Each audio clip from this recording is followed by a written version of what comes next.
Valzhyna, hi. Yeah. It's really good to see you. I'm Mark Doty. I'm trustee of the Griffin, not even going to say that. I'm Mark Doty, and I'm very pleased to be here to interview Valzhyna Mort today. Valzhyna is the author of this extraordinary book, Music for the Dead and Resurrected, which has been shortlisted for the Griffin International Prize. Valzhyna, welcome. Congratulations. That's thrilling. Hi, Mark. And hi, and thank you. I'm also very pleased and honored. Thank you for flashing my book. I see that you have the Roman wolf behind you. Yes. And it's mentioned in the book, yeah. But look what I have. Ah, hello. Nice, thank you. I have Shakespeare on to my left and Romulus and Remus on my right. So we're between the palm and the wolf. Perhaps an appropriate place to be to talk about your book. I'm wondering if you would start off by reading us a poem. And I was thinking of this marvelous Ars Poetica called Bus Stops, Ars Poetica. Yeah. Or yes, Bus Stops. Yeah, thank you. Yeah, I'll read it with pleasure. Bus Stops, Ars Poetica. Not books, but a street. Open my mouth like a doctor's spatula. One by one, streets introduce themselves with the names of national murderers. In the state archives, covers hardened like scabs over the ledgers. Inside a tiny apartment, I build myself into a separate room. Inside a tiny apartment, I built myself into a separate room, peopled it with the Calibans of plans for the future. Future that runs on the schedule of public buses, from the zoo to the circus. What future? What is your alibi for these ledges, these streets, this apartment? Future. In the purse that held, through 7 wars, the birth certificates of the dead, my grandmother hid from me chocolates. The purse opened like a screaming mouth. The purse opened like a screaming mouth. Its 2 shiny buckles watched me through doors, through walls, through jazz. Who has taught you to be a frightening face, purse? I kiss your buckles. I swear myself your subject. August, apples, I have nobody. August, for me a ripe apple is a brother. For me a 4-legged table is a pet. In the temple of supermarket I stand like a candle in the line to the priestesses who preserve the knowledge of sausage prices, the virginity of milk cartons. My future, small change. Future that runs on the schedule of public buses. Streets introduce themselves with the names of national murderers. I build myself into a separate room where memory, the illegal migrant in time, cleans up after imagination. Bus stops, my future, an empty seat. In a room where memory strips the beds, linens that hardened like scabs on the mattresses. I kiss little apples, my brothers. I kiss the buckles that watch us through walls, through years, through jazz, chocolates from a purse that held through 7 wars, the birth certificates of the dead. Hold me, brother apple. Thank you. So one of the first things I want to ask is about your, I think, extraordinary use of repetition, whole phrases or lines, sentences, sometimes single words. And I'm curious how you think about that and what you see those repetitions as doing in the poems. Well, thank you for that question. I do indeed use repetition a lot throughout the whole book. And there are many ways in which I think about it. There are many uses to repetition. It's a very handy tool. Yes. It's like a Swiss knife, you know. Right. You carry it in and you your pull out pocket. all the little elements of the Swiss knife to do your work. Yeah, you could do a lot of things if you have to bring one tool. If I were to bring one tool to the forest of poetry, I would bring That's the right. Yeah. Good idea. Yeah, yeah. What do you think it does? I think of repetition as that kind of well, that a little bit of knocking on the word, of banging with the word onto different surfaces in order to get more out of it. Right, in order to make it scream or sing. I think of repetition as a kind of a circle out of which it is impossible to escape, the claustrophobia of repetition. But at the same time, I think of repetition as the illusion of repetition, right, in which we repeat, but it's never quite the same. And it's a bit like a labyrinth where we think that every corner looks like, oh, we've been there and this is an exit. So I'm going to repeat and make that turn, yet we're getting deeper and deeper into the no escape, the labyrinth of no escape. I'm also repeat, I think, because I'm surprised at what has been said, and I would like to say it again. I would like to say it again. So for me, writing is all about losing control of the self and submitting to language and hoping that language will make me say something. I do not think that I have to say anything, but I think that if I submit to language, maybe it would say something through me. And when it happens, then I'm surprised and I repeat it, wondering, is that what I just said? And indeed, it is what I just said. I hear your wonder in some of your repetitions, and also a sense of, really? Is that what that was? Questioning. So there's wonder that, and there's sometimes horror in the repetitions too. That you say something and then seem to be shocked by its gravity or its import, its cruelty in a way. So this set of repeated terms circulates throughout the book. And as they recur, purse, a bus schedule, a chestnut tree, there's so many elements here, blood, snow, they do seem to accrete meaning. They're shifting, but I really feel what you said. I had thought of this about the words being like a spiral. They're pulling you further down into the world of these poems, which is often a very dark place. Dark in its history, dark in the legacy of the place you've come from. How did this book begin for you? Where did it start? I'm curious about, I want to hear a little bit about your investigation of this darkness. Yeah. Well, that's a very large question. So let me try answer it. Perhaps I'll start with what you said in the beginning, because you listed the screaming purse and the other objects that drag you into that darkness of history, both national and intimate. And I think of it very much as a book of screaming objects, the book of talking trees, screaming purses, buses and trains that have a lot to say, because I come from the kind of a place in which that is imbued with silence, and that is silenced, both in terms of family histories, in which even in their homes, people spoke in whisper about their family legacies, and nationally, the national narratives that were hijacked by ideology and politics.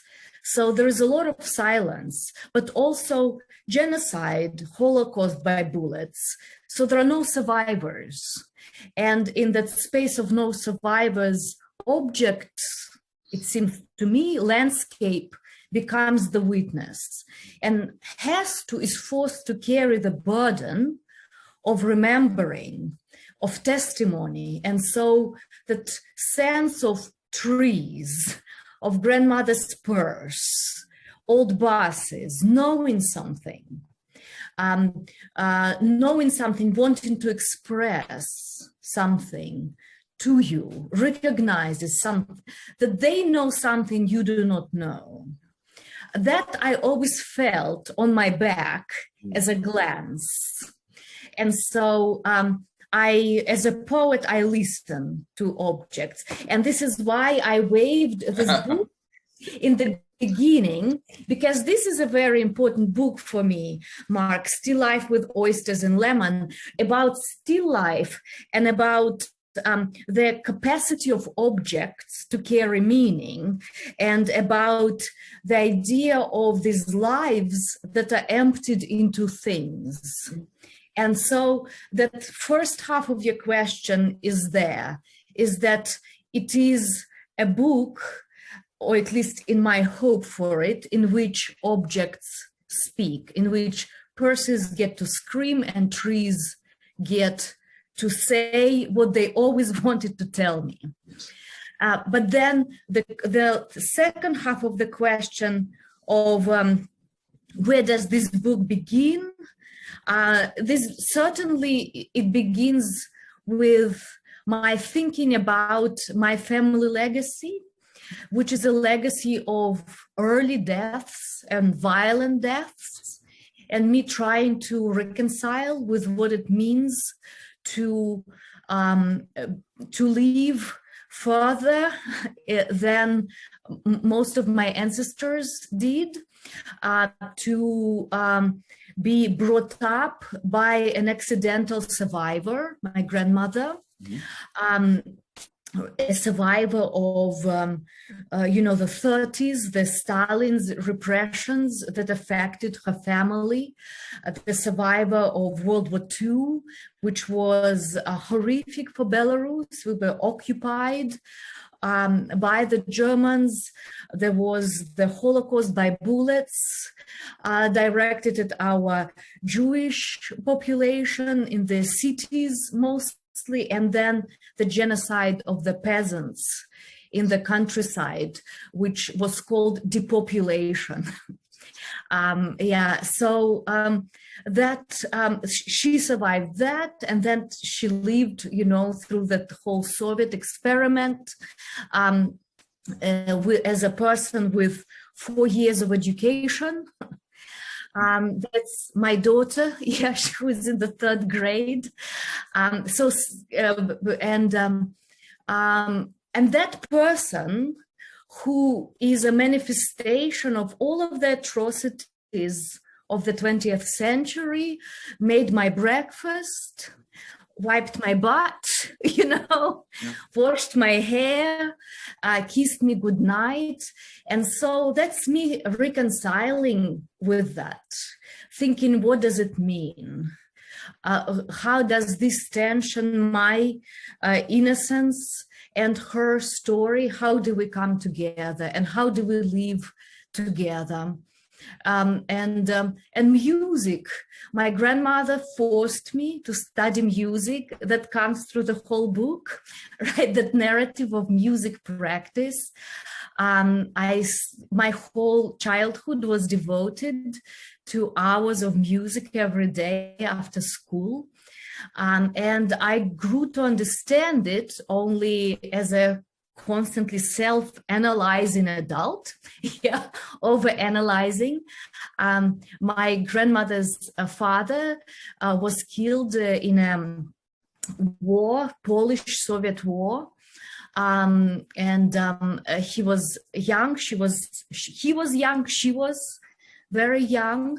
And the only thing she remembered about him is that he was very musical. He was not a soldier, he was drafted. He was very musical, he made instruments, he sang and played music. And so my grandmother tried to force my mother into music, but my mother resisted. And then I was forced into music, and I could not resist. Even though I had no ear for it, truly, I'm completely not musical, though I tried to compensate for it. And so this is where the book begins. It begins with this man that I never met. And the memory of him, I also question, because what could such a young child truly remember and know? It begins with those musical instruments made in the 20s by this man, right, of whom nobody knows him now but me. But his life affected me. His death affected me in the way that it shaped my childhood and my adolescence by this devotion to music practice. That music seems so important here, because this book is not about telling the story of your legacy and your past. It's a song. And to sing a legacy is a very different thing. It behaves more like an art song than it does like a memoir, yes? And that is enormously powerful, because you have the sense of one person deeply engaged with confronting everything that's made her who she is, all the tributaries that have shaped you. There's one poem that seems to me just the anchor post of this book, extraordinary long poem, which is called, it's really a remarkable accomplishment. It is, hold on, an attempt at genealogy. Title, that indicates the kind of work that you're doing. And in that poem, you move with such surety from particulars, sort of sung particulars or image particulars of your own life, towards a very sweeping statement about the nation, about the country of your birth. The golden bones of my motherland are ringing, and then that wonderful catalog of all where the bones are that follows it. So, this is not something that probably American poets, and certainly in many other poets in the West, are so readily able to do, to move from the personal to the larger public and social world. Talk about that a little bit. I mean, not what we do. You talk about it seems so essential to you to go from the intimate and the personal, what you know closely, to what is a little further. Maybe it isn't further. It was a terrible question, but you get my drift. Well, thank you. First of all, thank you for all the generous words you're saying about the work. It really means a lot to be read and understood like that. And music indeed is so important here. I think that especially, for a poet who is multilingual, and who is not, I am not really settled in any one language. And music for me is that vessel that carries me through all of the three languages that I live in. English, that is so that made itself available to foreigners, to immigrants. Are you composing primarily in English? I write in two languages at once, English and Belarusian. And so this book, in fact, exists also in Belarusian. I wrote it simultaneously in two languages. But Belarusian is a language I learned already consciously. So, and Russian is the language I grew up speaking, and it is an imposed a colonial language on me. So I do not have a claim on it. I do not feel that it responds to me, that it's mine to take. And my Belarusian is very imperfect too. And so I write from sound to sound, driven by music. And I always think of music as a kind of a civilized scream, Yes. That the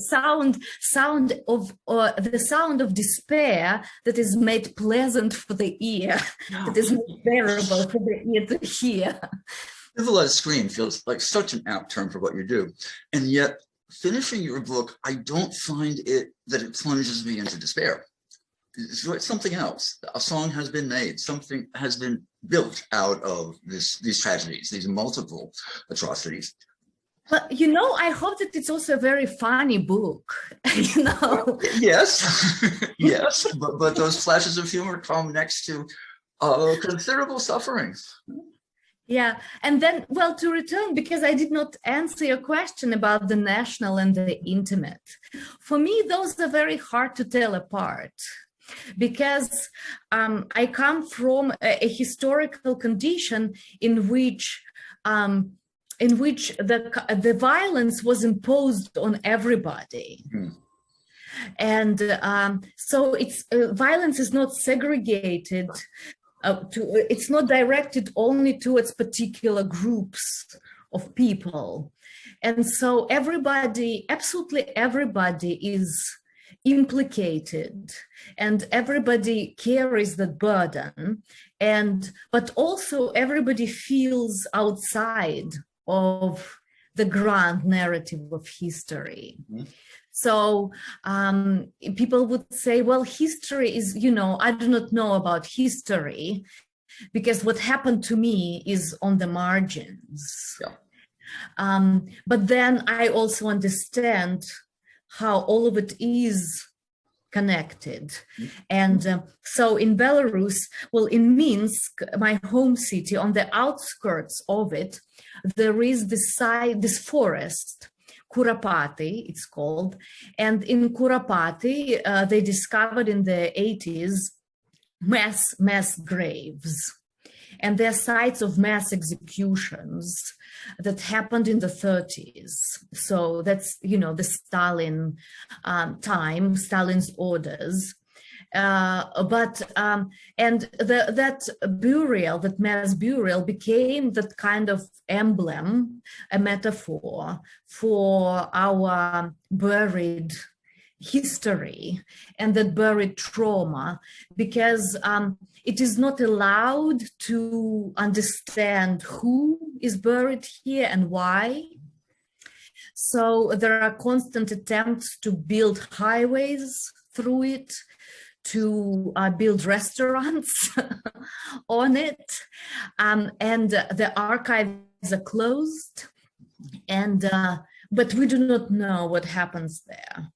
And then when violence began in August, after the elections, so-called elections, and suddenly we learned, when the first wave of people was released from prisons, we learned that what happened, there was torture, right? That people were tortured by police, that it was this state-sanctioned torture, and people formed a human chain between the prison in Minsk and the forest on the outskirts of Minsk, connecting the two sites of violence and the two sites of silenced trauma, because it's not allowed. It's not recognized. So we see these bodies, we know these people, we hear the testimonies, and yet it's denied. So the bodies are here, that completely brutalized, and then the government says, no, they painted the bruises. No, this is all fabricated. And so we all feel, that it is a very mutual feeling of this has happened before to all of us, and this is happening again to all of us.